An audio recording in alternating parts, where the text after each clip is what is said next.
올 한 해 동안에 우리 모두가 하나님의 은혜 속에서 하나님을 더 알아가는 한 걸음 한 걸음 더 앞으로 나아가는 우리의 삶이 다 되기를 주의 이름으로 간절히 축복합니다.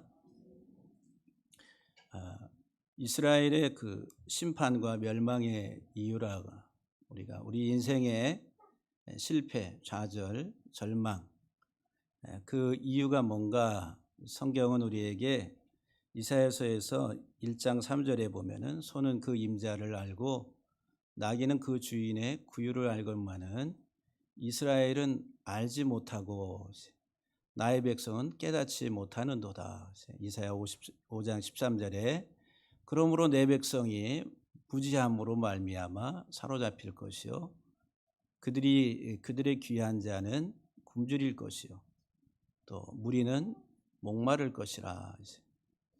이스라엘의 실패, 이스라엘의 심판, 멸망의 이유가 하나님을 모르기 때문이다. 그 인생도 마찬가지.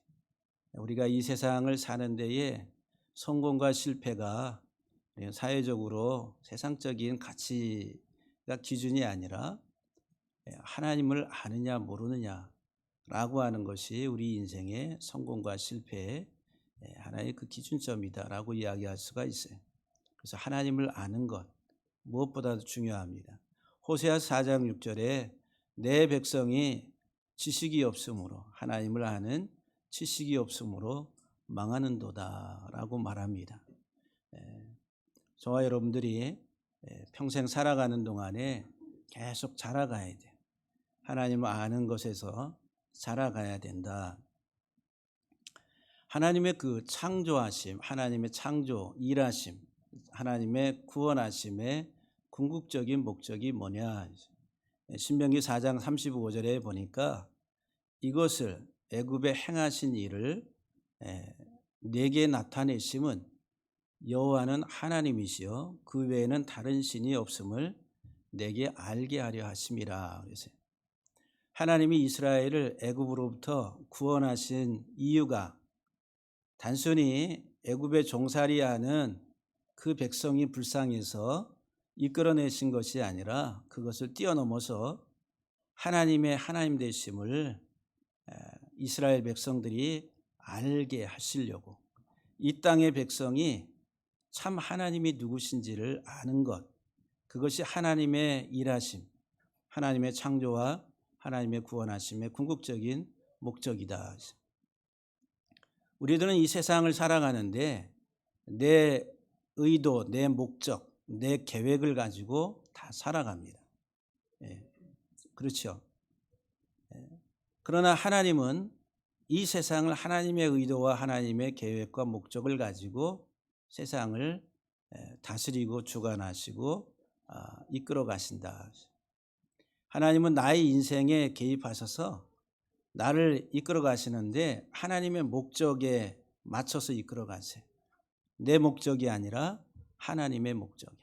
근데 하나님의 목적은 뭐냐면은 나로 하여금 하나님 알기 원하는 것. 하나님 알기 원하는 것. 한번 따라 합시다. 하나님 알기 원하는 것. 이 땅의 모든 백성이 하나님 알기를 원한다라고 합니다. 시편 100편 3절에 우리가 여호와가 우리 하나님이신 줄 너희는 알지어다. 그는 우리를 지으신 자요 우리는 그의 것이니 그의 백성이요 그의 기르시는 양이라. 이렇게 설명합니다. 예레미야서 9장 23절 24절에도 보면은 하나님께서 말씀하시기를 지혜로운 자는 그의 지혜를 자랑하지 말라. 또 용사는 그의 용맹을 자랑하지 말라. 부자는 그의 부함을 자랑하지 말라.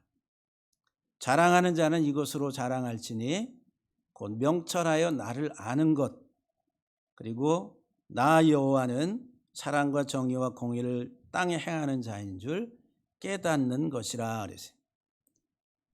자랑할 사람은 나의 지혜, 세상적인 지혜, 세상에서의 나의 어떤 용맹, 힘이죠. 그리고 세상에서의 부, 다시 말하면은 세상에서의 성공을 자랑하지 말라. 자랑하는 자는 이것이 뭐냐면은 하나님 아는 것으로 자랑하라. 하나님 아는 것으로 자랑하라고. 그러니까 우리가 드러내놓고 자랑한다, 찬양한다는 거죠. 우리가 하나님을 찬양하고 살아가는 게 하나님 자랑하는 거예요. 자랑. 우리가 평생 살아가는 동안 하나님 알아가며 그 하나님을 세상 가운데 나의 삶을 통해서 드러내는 것, 그것을 하나님은 원하신다. 그래서 그것이 하나님의 일하심의 목적이다라고 말씀합니다.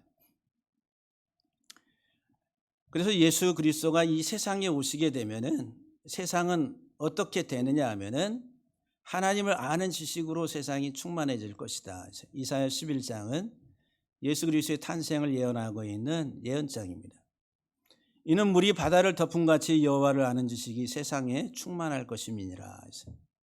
예수 그리스도로 말미암아 하나님을 아는 지식이 세상에 충만해지는, 주님이 오시기 전까지 이스라엘 백성들이 하나님의 말씀이라고 하는 복음을 가지고 있음에도 불구하고 그들은 복음을 깨닫지 못했어요. 진정한 복음을 깨닫지 못했다라고 하는 것이죠. 극소수의 하나님의 택한 하나님의 종들을 통해서 말씀을 하셨지만은 이스라엘의 대다수의 사람들은 하나님을 제대로 알지를 못했다라고 하는 거예요. 그런데 예수 그리스도가 이 세상에 오시게 되면은 그로 말미암아 여호와를 아는 지식이 세상에 충만할 것이다. 이 세상은 가장 적게는 한 개인, 나 한 사람이 예수 그리스도로 말미암아 그리스도를 아는 지식이 그리스도를 아는 것으로 이렇게 충만해진다. 에스겔서 38장 23절에 이같이 내가 여러 나라의 눈에 내 위대함과 내 거룩함을 나타내어 나를 알게 하리니 내가 여호와인 줄 그들이 알리라 그랬어요. 하나님의 위대함과 하나님의 거룩하심, 이거는 한 단어로 말하면 하나님의 구속하심이라. 하나님의 구속하심을 나타내시는 것, 하나님의 구속하심을 나타내시는 목적이 뭐냐면은 하나님을 알게 하기 위해서, 여호와인 줄 알게 하시기 위해서 우리들을 구속하신다. 예레미야 24장 7절에도 보면은 내가 여호와인 줄 아는 마음을 그들에게 주어서, 마지막 말세 그리스도가 이 세상에 오시게 되면은 그로 말미암아 여호와를 아는 마음을 주시겠다라고 하는. 그래서 이제 이 땅의 사람들이 전심으로 하나님께로 여호와께로 돌아오게 하리니 그들은 내 백성이 되겠고 나는 그들의 하나님이 되리라. 그래서 호세아 선지자가 우리가 여호와를 알자, 힘써 여호와를 알자. 여호와를 알자고 힘써서 여호와를 알자. 여러분들은 얼마나 하나님 알기를 소망하시고 또 얼마나 힘을 쓰시고 계십니까? 부끄러워요. 우리들은 그냥 주일 예배 한번 나오는 거, 그래서 이제 하나님 앞에 주일 날 한번 나와서 예배 드리는 것으로, 그래서 목사님은 감사하게 생각하셔야 됩니다. 그렇게 생각하실지 모르겠어요. 여러분들이 평생 살아가는 동안 하나님이 원하시는 것은 힘써서 여호와를 알라고 말씀합니다. 얼마나 힘써서 일하십니까? 정말 힘을 쓰고 있는지. 사도들의 이 증언들을 보게 되면은 영생은 곧 유일하신 참 하나님과 그가 보내신 자 예수 그리스도를 아는 것이다. 그랬어요. 영생은 아는 것이다. 그랬어요. 아는 것. 경험적으로, 체험적으로 아는 것이다라고 말을. 그래서 이 빌립보서에서 사도 바울이 우리에게 모든 것을 해로 여김은 내 주 그리스도를 아는 지식이 가장 고상하기 때문이다. 세상의 모든 것들을 다 배설물로 여기고 다 버리고 이제는 누구를 얻기 위해서? 그리스도를 얻기 위해. 왜냐하면 그리스도를 아는 지식이 세상에서 가장 고상하기 때문이다 라고 말합니다. 베드로후서 3장에서 사도 베드로가 오직 우리 주 곧 구주 예수 그리스도의 은혜와 그를 아는 지식에서 자라가라고. 계속 자라가라고. 영광이 이제와 영원한 날까지 그에게 있을지어다. 그리스도인들의 특징이 뭐냐 하면은 성장, 자라감이다라고 하는 거예요. 죽을 때까지. 우리는 이 세상 살아가는 동안 내가 이 세상에서 생명을 다하는 그 순간까지 예수 그리스도 안에서 계속 자라가는 거예요. 자람이란 그게 생명의 속성이라. 생명이 없으면 자라지 않는다라고 하는 거예요. 그럼 내가 하나님의 생명을 가지고 있다 그러면 그 하나님의 생명 안에서 계속 자라가야 된다. 조금씩 하나님 아는 지식에서 자라가고 그 안에서 이제 이 세상적인 나의 육적인 것들이 다 빠져나가는. 그래서 이제 그리스도로 충만해지는 나의 삶, 나의 인격이 돼야 된다라고 하는 것을 성경은 이렇게 말씀합니다. 그래서 오늘 출애굽기 20장 2절에 보면은 나는 너를 애굽 땅 종되었던 집에서 인도하여 낸 내 하나님 여호와니라 그랬어요. 하나님 자신을 드러내시는데 나는 너를 애굽 땅 종되었던 집에서 인도하여 낸 내 하나님 여호와라. 나는 내 하나님 여호와라. 여기서 이제 하나님 자신이 우리에게 나는 내 하나님 여호와니라 하세요. 이제 히브리 본문을 보면 아노키 여호와 엘로헤카라고 하는 아노키는 나는 여호와 엘로헤카 너의 하나님이다라고 하는 거예요. 그래서 이제 하나님의 이름을 여호와라고 이렇게 하나님이라고 하는 이 칭호 하나님이라고 하는 칭호는 그냥 일반 명사입니다. 그냥 우리 성경에서 번역할 때 하나님 또는 신 다른 신을 섬기지 말라 할 때 그 다른 신도 엘로힘 또 하나님 할 때도 엘로힘 그 엘로힘이라고 하는 하나님은 그냥 일반 명사 일반 보통 명사다라고 하는 거예요. 보통 신이라고 칭하는 그런 하나의 그 용어 단어다라고 이야기할 수 있습니다. 이 하나님은 보편 엘로힘은 보편적으로 그냥 하나님의 이름을 나타내는 고유 명사가 아니라 그냥 신들을 표현하는 일반 보통 명사. 그래서 나는 신들 중에 참 신이다. 이렇게 이제 하나님이 말씀하시는 거예요. 근데 내 하나님 여호와라고 할 때 여호와는 이게 고유 명사. 여호와는 성경에서 말한 하나님의 고유 명사는 여호와라고 하는 여호와. 우리 한글 성경의 번역은 여호와라. 그리고 이제 우리가 히브리 본문은 우리가 이 발음 자체가 아무도 몰라요. 지금 현재 이 모음 부호를 붙여서 읽을 때는 여호와 이렇게 읽는데 유대인들은 이 네 문자로 되어 있는 여호와라고 하는 이름을 성경을 읽다가 이 여호와 이름이 나오면 읽지를 않아요. 왜 읽지를 않았냐면은 너무 거룩하기 때문에 입에 담지도 않았다는 거예요. 그래서 이 발음이 어떻게 됐는지 아무도 몰라요. 그냥 안 읽어요. 읽다가 이 여호와라고 하는 이름이 나오면은 가서 목욕하고 와서 보고 그냥 건너뛰고 필사할 때도 한자 요드 하나 쓰고 가서 목욕하고 와서 그 다음에 해 문자 하나 쓰고 또 가서 목욕하고 그만큼 신성하게 거룩하게 여겼다라고 하는 거예요. 그래서 이제 이 여호와 보통 우리가 이제 순복음교회에서는 야훼라. 그런 현대 또 이렇게 여러 번역본들을 보게 되면 한글 성경에도 야훼로 이렇게 번역한 번역본들이 있습니다. 보통 이제 우리 교단에서는 개역 성경에 여호와라고 이렇게 번역이 되어 있습니다. BC 4세기경부터 유대인들이 그래도 어떻게 발음을 해야 되겠다 해가지고 대치한 이름이 뭐냐면 아도나이라고 나의 주라고 아도나이. BC 4세기경 그때부터 이제 아도나이라 이렇게 부르기 시작했다는 거예요. 그래서 지금도 유대인들은 여호와라고 하는 이름이 나오면은 그냥 아도나이라. 또 번역 성경에도 아도나이라 이렇게 기록합니다. 근데 영역본에는 보통 이제 대문자로 LORD, Lord라 이렇게 번역을 합니다. 그리고 AD 12세기경에 이제 유럽에 이제 독일 중심으로 한 유대인들이 이제 번역본을 낼 때에 그때 이제 이 여호와라고 하는 이 이름으로 이렇게 번역을 해서 지금 뭐 우리가 이제 보통 우리 한글 성경에는 여호와라 이렇게 번역을 하게 됩니다.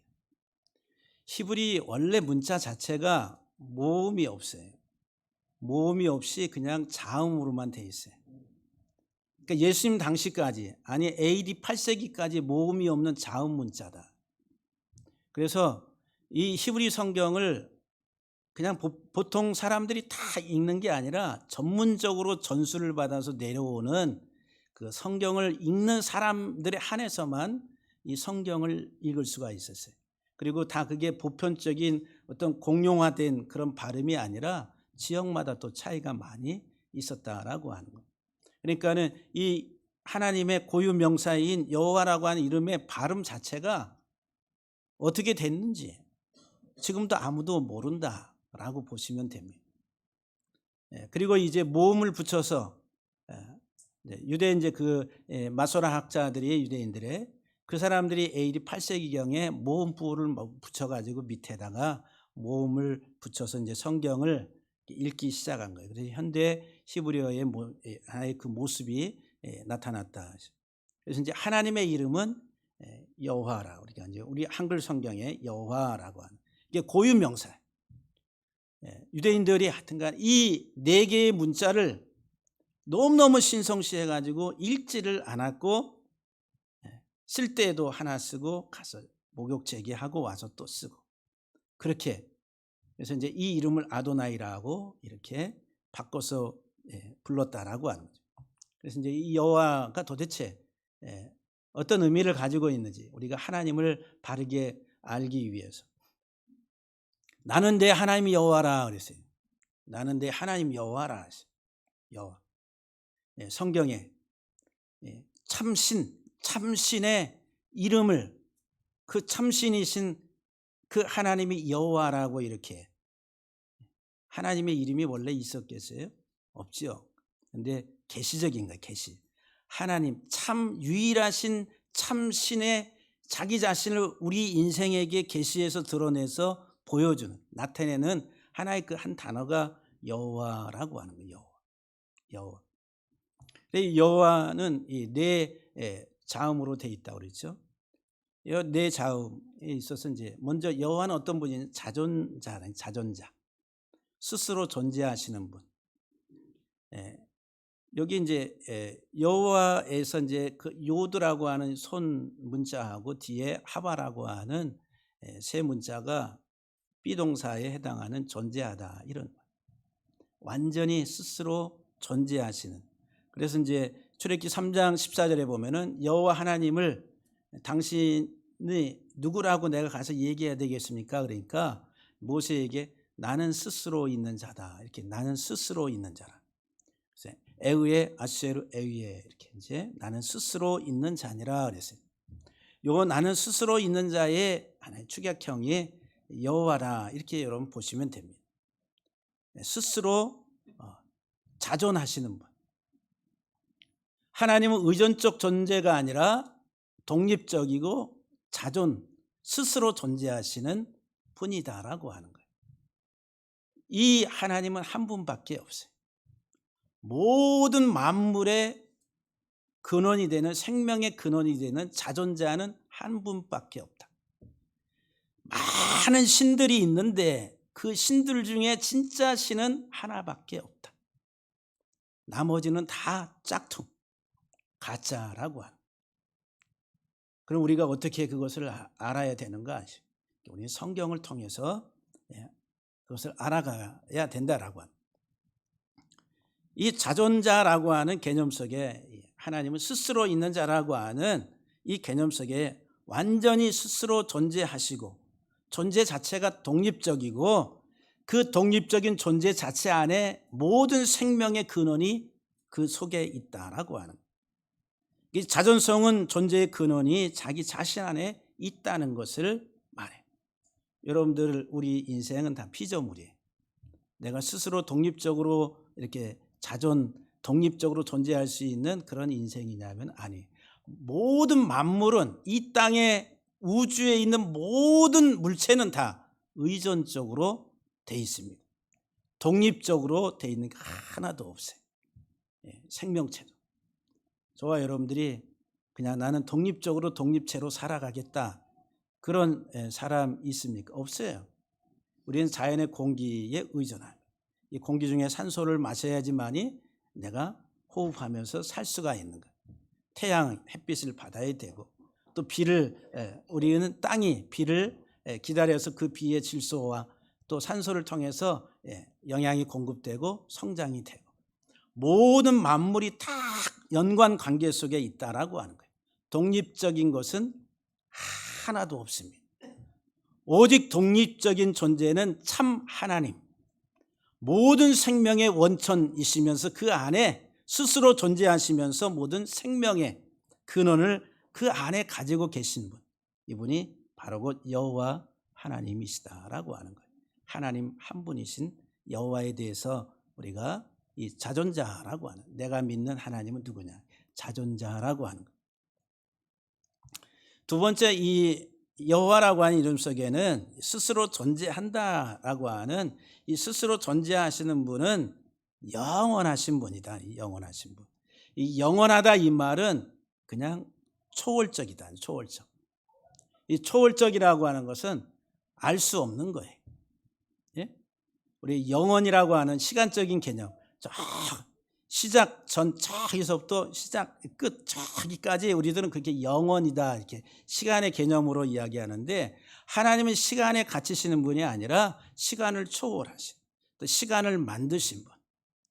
모든 이 세상의 만물이 만들어질 때에 시간, 공간이 만들어져서 존재하게 된 것. 그 모든 것들을 주관하시는 분이 하나님이신데, 그러니까 하나님은 시간과 공간을 초월하시는 영원하신 분이다라고 하는 거예요. 시편 90편 2절에 보면은 산이 생기기 전 땅과 세계도 주께서 조성하시기 전 곧 영원부터 영원까지 주는 하나님이시니이다. 만물이 있기 전서부터 하나님은 홀로 스스로 존재하시면서 영원하신 그 영원성을 가진 초월적인 존재라고 하는 거예요. 초월적인. 우리들은 시공간에 다 갇혀 있습니다. 시공간에. 이걸 뛰어넘을 수가 없어요. 그런데 이제 예수님이 재림하실 때에 우리도 이제 신령한 몸으로 변하면서 시간과 공간을 초월하는 영적 신령한 몸으로 바뀌게 된다. 그때는 그것을 우리들이 맛볼 뿐만 아니라 누리면서 살아간. 예수님이 부활하셨을 때 시간과 공간을 그냥 초월해서 문이 닫혀 있는데도 그냥 들어오시고, 그거는 이제 시공간을 초월하시는 신령한 몸의 상태라고 하는 거죠. 근데 이제 그것은 진짜 하나님의 속성이 영원하신 분이다라고 하는 거예요. 예수께서 말씀하시기를 진실로 진실로 너에게 이르노니 아브라함이 나기 전부터 내가 있느니라. 예수님은 언제 태어나셨어요? AD 몇 년에? 지금 뭐 이렇게 과학적으로 이렇게 증명하기를 BC 한 5세기 5년 6년 정도에 예수님이 탄생하셨다라고 그렇게 봅니다. 그리고 AD 한 30년경에 예수님 십자가에서 돌아가셨다라고 그렇게 지금 과학적으로 이제 뭐 별 천문학을 통해 가지고 그렇게 뭐 알아보고 증명하고 하는 그런 일들이 좀 많이 있습니다.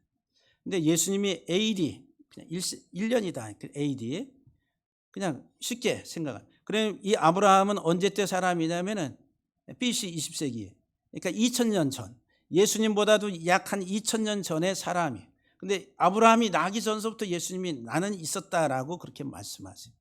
예수님 자체가 하나님이시라는 초월적인 영원하신 하나님. 계시록 1장 8절에 보면은 주 하나님이 이르시되 나는 알파와 오메가, 처음과 끝, 시작과 나중, 시작과 종결, 이제도 있고 전에도 있었고 장차 올 자요 전능한 자라 하시더라 그랬어요. 여기 나는 알파와 오메가라, 이제도 있고 전에도 있었고 장차 올 자여 전능한 자라. 요 단어가 헬라어에 21단어로 되어 있습니다. 이 21단어가 에우헤라고 하는, 아까 스스로, 나는 스스로 있다라고 하는 에고 에임이 헬라어에 나는 누구누구이다라고 하는 그 단어의 문자값이 21이라고 하는 거예요.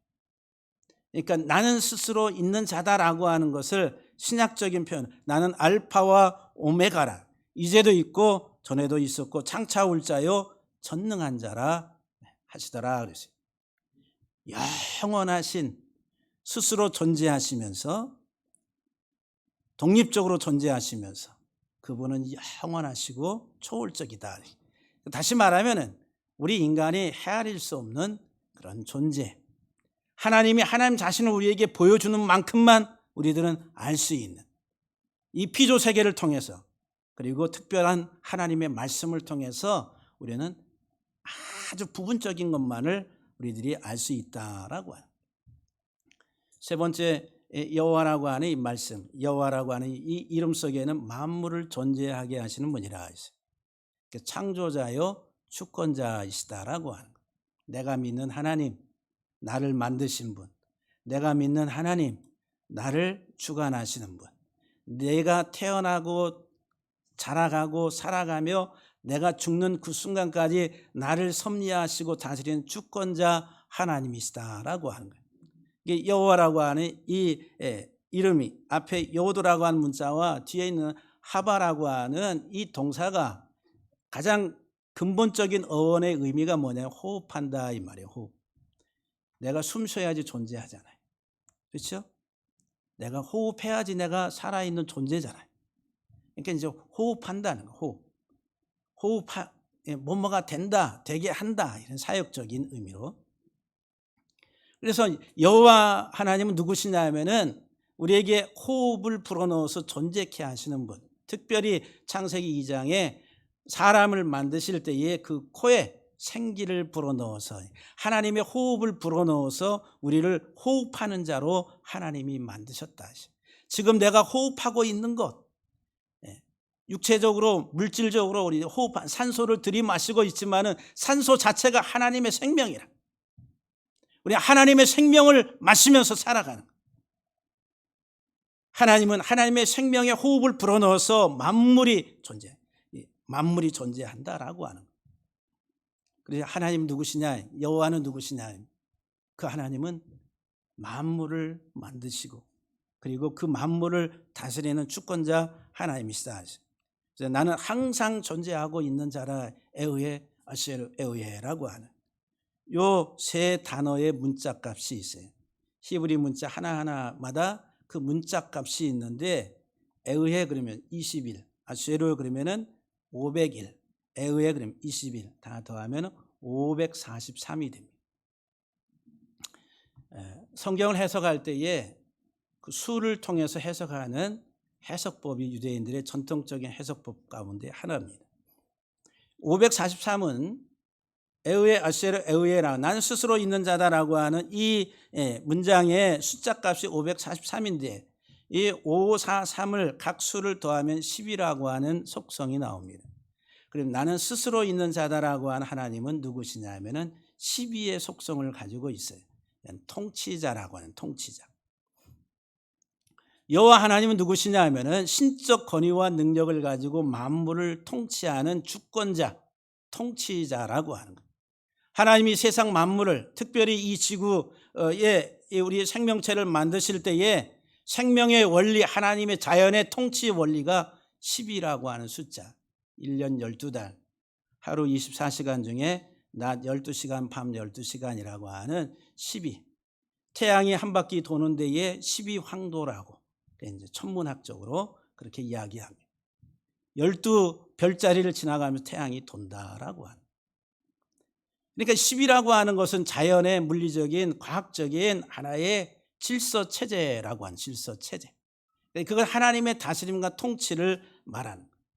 이것은 이제 영적인 하나님의 나라에 있어서도 하나님 나라를 이뤄 가시는데 12지파를 부르시고 또 신약에 있어서는 12사도를 12제자를 부르시고 그들을 통해서 복음을 전하게 하시고 10이라고 하는 수는 권위, 하나님 예수님이 오셔서 하나님의 말씀을 전하실 때에 이 권위가 어디에서 나는가라고 하는 그 문장의 단어들이 12단어로 되어 있다는 거예요. 아주 신기하게. 그러면서 요한계시록 21장에 보면은 새 예루살렘이 나오는데 하나님 나라의 모형을 그렇게 설명해 주고 있는데 12진주문이 나오고 그 12천사가 그 문에 있고 그 다음에 성벽이 있는데 12기초석이 있고 길이는 12만 12,000 스타디온이라 12 곱하기 1000이라고.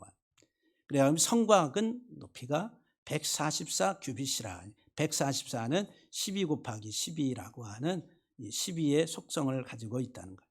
그러니까 544 에흐에 아세르 에흐에라고 하는 이것은 통치라고 하는 하나님의, 그러니까 이 스스로 있는 자는 누구시냐면은 만물을 다스리는 통치자라고 하는 통치자. 저와 여러분들을 다스리는. 그리고 두 번째 543은 이제 수 개념에 있어서 인수분해를 하면 3 곱하기 181이라고 하는 인수분해가 됩니다. 이 181은 42번째 소수라는 거예요. 그래서 이 181의 속성이 뭐냐면 42라는 42. 하나님은 수학의 하나님이세요. 수학의 하나님은 과학의 하나님.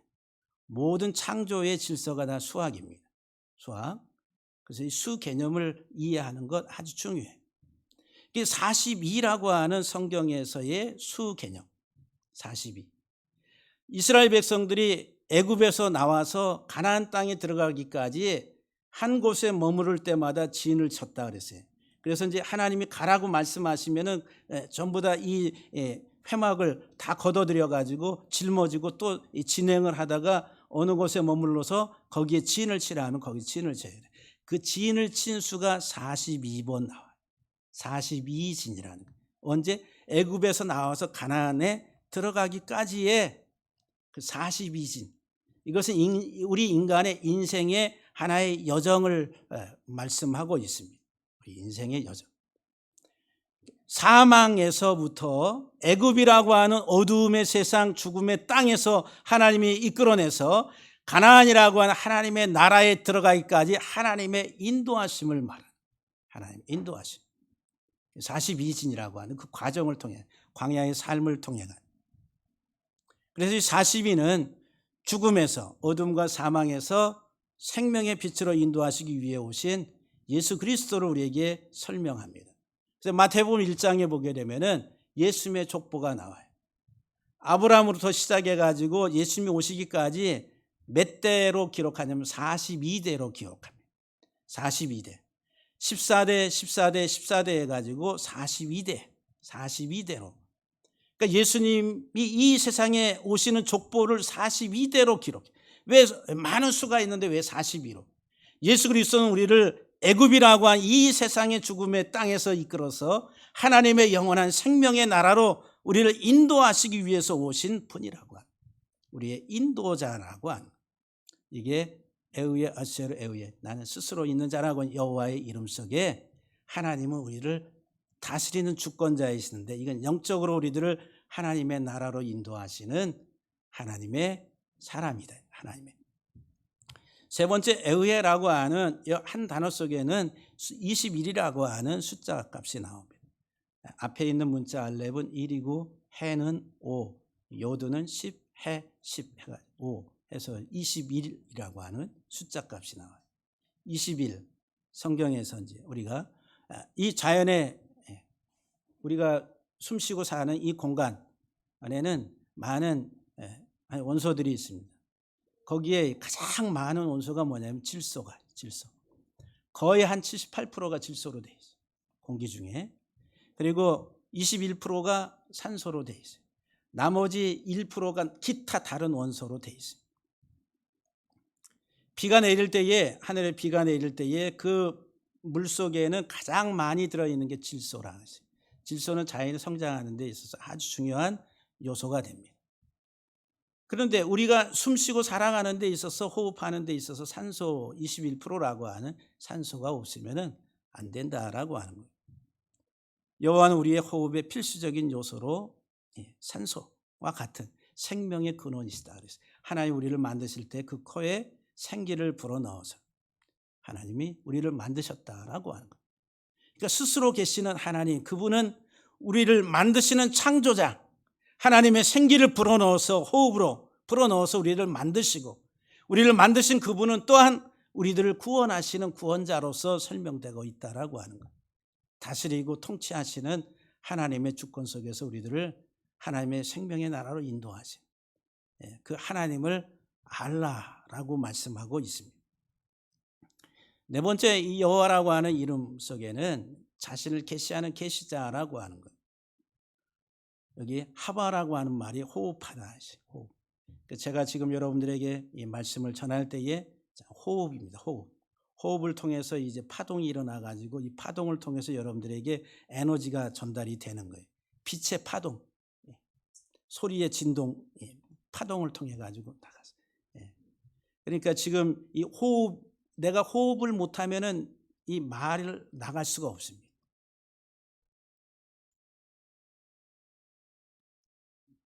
호흡을 안 하면은 이 소리가 안 나가요. 호흡을 통해서 이 속에서 공기가 나오면서 진동이 돼가지고 여러분들에게 전달이 되는 거예요. 그래, 호흡한다 이 말은 말한다 이 말. 말한다. 하나님 우리의 코에 생기를 불어넣었어요. 단순히 그냥 산소 불어넣어서 숨쉬게 하는 그게 아니라 영적인 하나님의 말씀이 들어가는 말씀. 그 코에 말씀이 들어가야 진짜 살아있는 생명이 된다라고 하는. 창세기에서부터 계속까지 성경은 다 말씀으로 자신을 드러내시는 하나님을 이야기합니다. 성경이 하나님 말씀이잖아요. 하나님의 호흡이라는 호흡, 하나님의 생기, 저와 여러분들의 영혼 속에 들어오는 하나님의 산소하는 생명의 말씀이다라고 하는 거예요. 하나님의 호흡이다라고 하는 거죠. 하나님이 이르시되 여호와께서 말씀하시기를, 성경에 가장 많이 나오는 표현입니다. 그래서 이제 특별히 하나님의 이름을 서술형으로 이렇게 말씀하세요. 에우에 아세르 에우에, 나는 스스로 있는 자다. 나는 나야. 나는 독립적으로 있는 자다라고 하면서 하나님 자신을 드러내면서 내가 여호와인 것을 너희가 알기를 원한다라고 말해요. 그 여호와라고 하는 이름 속에는 엄청난 많은 하나의 비밀들이 들어있다는 거예요. 여기 에우에라고 하는 이 단어가 신약에 있어서는 나는 뭐뭐다라고 하는 에고 에미라고 하는, 그래서 나는 생명의 빛이다. 소경의 눈을 띄게 하시고 생명의 빛이다. 양을 이야기할 때에 나는 양의 문이다라고, 양들이 들어가고 나가는 생명의 문이다라고, 나는 양의 문이라 하시. 또 나는 선한 목자라 하시. 그 양들을 생명으로 인도하는 선한 목자라. 그리고 예수님이 또한 내가 곧 길이요, 내가 진리요, 내가 생명이다. 나는 부활이다라고 이렇게 요한복음에 있어서 아주 중요하게 하나님 자신을 드러내서 계시하는 표현이다는 거예요. 에우에라고 하는 이 히브리어, 이것은 에고 에미라고 하는 헬라어에 있어서 나는 누구누구다라고 자기 자신을 드러내는 하나의 표현이에요. 하나님의 이름 속에 하나님 자신을 우리에게 드러내서 보여주시는 것이다라고 하는 거예요. 하나님의 이름이라고 하는 히브리 문자 속에 이 신성 사자음 속에는 요드는 손, 해는 바라보다라고 하는 창문이 창문. 그 다음에 바브는 못임, 못, 갈고리 같은 못, 두 개를 연결하는, 해라고 하는 바라보다 창. 그래서 요드, 해, 바브, 해, 바라보다, 보라, 손을 보라, 못을 보라.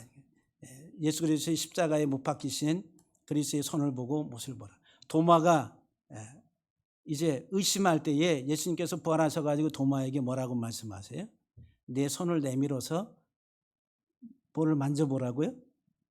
예수님의 손에 못자국 난 그 손을 만져보라.